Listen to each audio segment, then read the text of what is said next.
જોઈ રહ્યા છો ન્યૂઝ 18 ગુજરાતીને હું છું લુબના। પદ્મશ્રી એવોર્ડ 2026 ની જાહેરાત કરવામાં આવી છે। 3 ગુજરાતીઓને પદ્મશ્રી પુરસ્કારથી સન્માનિત કરવામાં આવશે। વડોદરાના ધાર્મિકલાલ ચુનીલાલ પંડ્યાને પદ્મશ્રી એવોર્ડ, જૂનાગઢના હાજીભાઈ કાસમભાઈ મીરને પણ પદ્મશ્રી એવોર્ડ મળશે, તો સુરતના નિલેશ માંડલેવાલાને પણ પદ્મશ્રી એવોર્ડ આપવામાં આવશે। તો મહત્વપૂર્ણ સમાચાર સામે આવી રહ્યા છે। 2026 પદ્મશ્રી એવોર્ડની જાહેરાત કરવામાં આવી છે। પદ્મશ્રી એવોર્ડ 2026ની આ જાહેરાતમાં 3 જેટલા ગુજરાતીઓ છે કે જેમને પદ્મશ્રી પુરસ્કારથી સન્માનિત કરવામાં આવશે, તેવા મહત્વપૂર્ણ સમાચાર હાલ સામે આવી રહ્યા છે। વડોદરાના ધાર્મિકલાલ ચુનીલાલ પંડ્યાને પદ્મશ્રી એવોર્ડથી સન્માનિત કરવામાં આવશે, તો બીજી તરફ જૂનાગઢના હાજીભાઈ કાસમભાઈ મીરને પદ્મશ્રી એવોર્ડ મળશે, તો સુરતના નિલેશ માંડલેવાલાને પણ પદ્મશ્રી એવોર્ડથી સન્માનિત કરવામાં આવશે। તો પદ્મશ્રી એવોર્ડમાં 3 જેટલા ગુજરાતીઓના નામનો સમાવેશ કરવામાં આવ્યો છે। 3 લોકો છે કે જેમને આ વખતે પદ્મશ્રી એવોર્ડથી સન્માનિત કરવામાં આવશે। ઉલ્લેખનીય છે કે 2026માં જે લોકોને પદ્મશ્રી એવોર્ડથી સન્માનિત કરવામાં આવ્યા છે તેમના નામની જાહેરાત।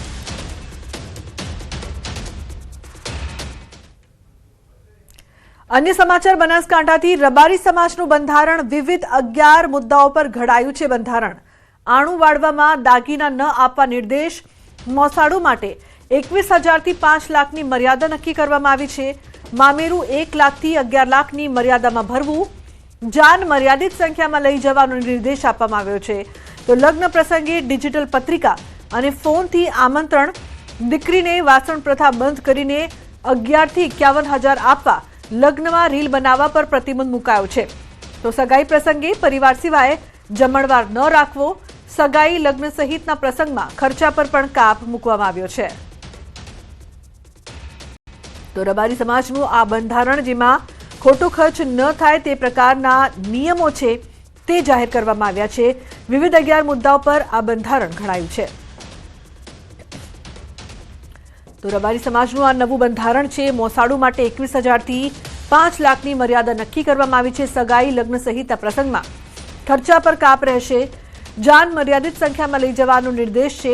વિવિધ 11 મુદ્દાઓ પર આ બંધારણ ઘડવામાં આવ્યું છે, જેમાં ખોટો ખર્ચ ન થાય તેને લઈને ખાસ ધ્યાન રાખવામાં આવ્યું છે।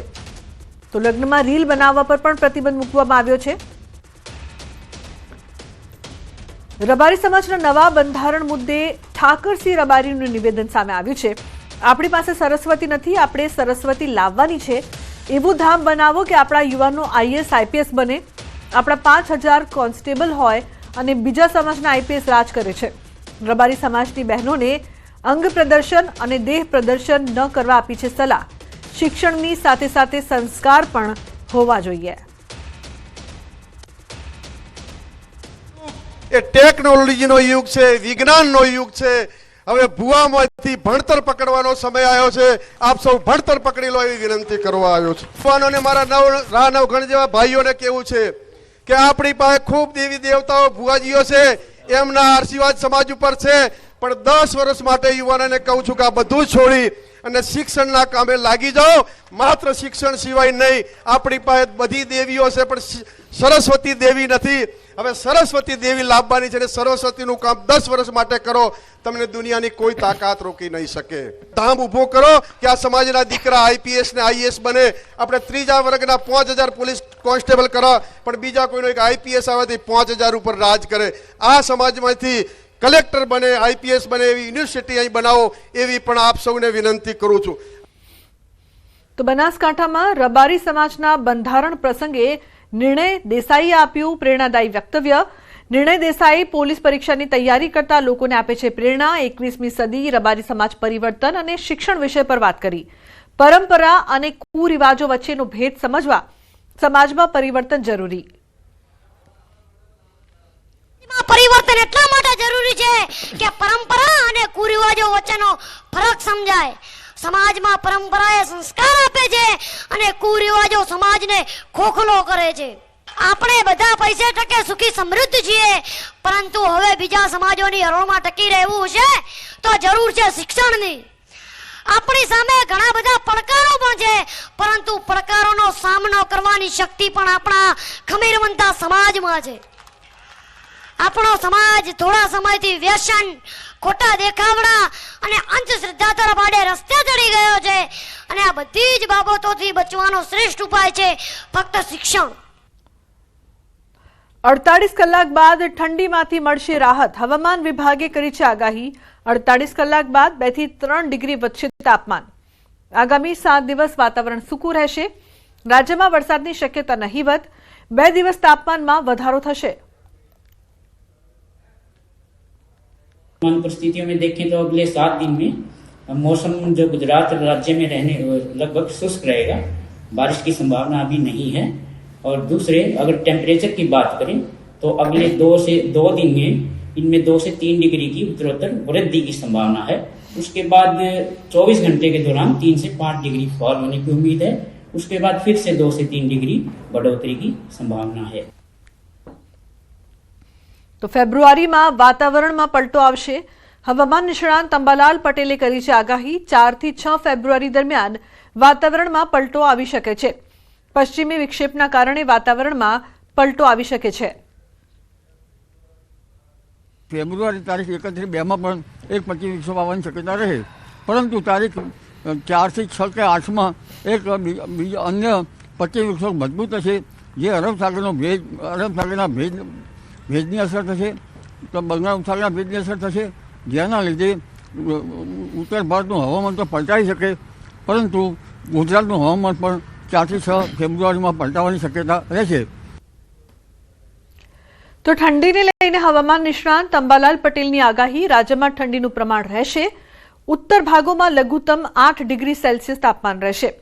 ઉત્તર સૌરાષ્ટ્રના ભાગોમાં લઘુત્તમ 10 ડિગ્રી સેલ્સિયસ રહેશે. મધ્ય ગુજરાતના ભાગોમાં લઘુત્તમ 14 થી 15 ડિગ્રી સેલ્સિયસ તાપમાન રહેશે.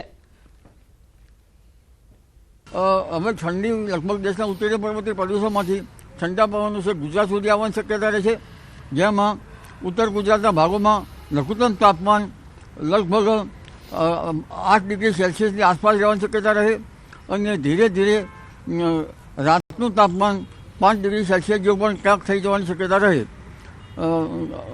લગભગ મધ્ય ગુજરાતના ભાગોમાં 14 થી 15 ડિગ્રી સેલ્સિયસ આસપાસ રહેવાની શક્યતા રહે અને કચ્છના ભાગોમાં લઘુત્તમ તાપમાન 8 ડિગ્રી સેલ્સિયસ આસપાસ થઈ જવાની શક્યતા રહે. કોઈ ભાગમાં 10 ડિગ્રી સેલ્સિયસ થઈ જવાની શક્યતા રહે, જ્યારે નલિયામાં ઘટી જવાની શક્યતા રહે. ઉત્તર સૌરાષ્ટ્રમાં પણ ઠંડીનું પ્રમાણ રહે. તો ખેડૂતો માટે માઠા સમાચાર છે. બદલાતા હવામાનના કારણે પાકોમાં આવી શકે છે રોગો. હવામાન નિષ્ણાંત અંબાલાલ પટેલે કરી છે આગાહી. ખેડૂતોને પાક સંરક્ષણના પગલાં લેવા સૂચન કર્યું છે. વારંવાર બદલાતા હવામાનના કારણે ઊભા કૃષિ પાકોમાં રોગ આવવાની શક્યતા રહે, એટલે ખેડૂત ભાઈઓએ પાક સંરક્ષણના પગલાં લેવા સારા રહે. એટલે હવે આગામી દિવસોમાં પવનના તોફાનો, બરફવર્ષા, સખ્ત બરફ સાથે કોઈ ભાગમાં ઊભા કૃષિ ભાગમાં હિમની અસર. રુદ્રપ્રયાગમાં સતત હિમવર્ષા થઈ રહી છે. છેલ્લા 24 કલાકથી બાબા કેદારનાથના મંદિરમાં સતત ભારે હિમવર્ષાના કારણે અહીં ઠંડીમાં પણ ઘણો વધારો થયો છે. આમ છતાં રુદ્રપ્રયાગ અને ભારત તિબેટિયન બોર્ડર પોલીસના પોલીસ કર્મચારીઓ અહીં ખડે પગે છે. કેદારનાથ મંદિરમાં તૈનાત પોલીસ દળ અને આઈટીબીપીના જવાનો બરફવર્ષા છતાં મંદિર સંકુલ અને આસપાસના સંવેદનશીલ વિસ્તારોનું સતત નિરીક્ષણ કરી રહ્યા છે. મંદિરની સુરક્ષા વ્યવસ્થા જાળવવા માટે સૈનિકો બરફ વચ્ચે પેટ્રોલિંગ કરી રહ્યા છે. આ સાથે તેઓ રસ્તાઓ પરથી